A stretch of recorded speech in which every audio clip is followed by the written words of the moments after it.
بسم الله الرحمن الرحيم. اهلا وسهلا بكم.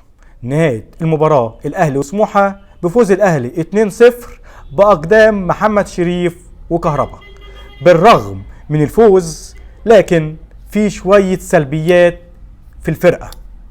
السولية لازم يريح شوية، لازم الكندوسي ياخد مكانه. خالد عبد الفتاح راجل جوكر بيلعب في كل حتة في الملعب. مروان عطية ما شاء الله عليه.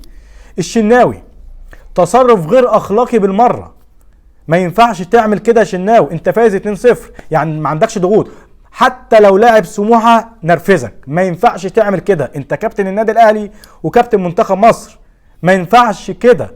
اي نعم هيبقى في عقوبات، هيبقى تقريبا 3 مباريات بس السوبر هيلعبوا عشان السوبر بطوله منفصله عن الدوري، يعني هيلعب ماتش الزمالك ان شاء الله.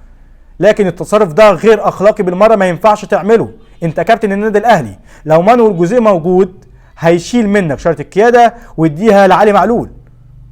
غير عقوبات الاداره، احنا عندنا معلمين في الفرقه، قفشه وعبد المنعم واخيرا الشناوي. انا حسيت من لاعيبه الاهلي هيوصل ليها الحال بمرحله الغرور. اي لاعب من المنافس هيستفزك هتعمل كده.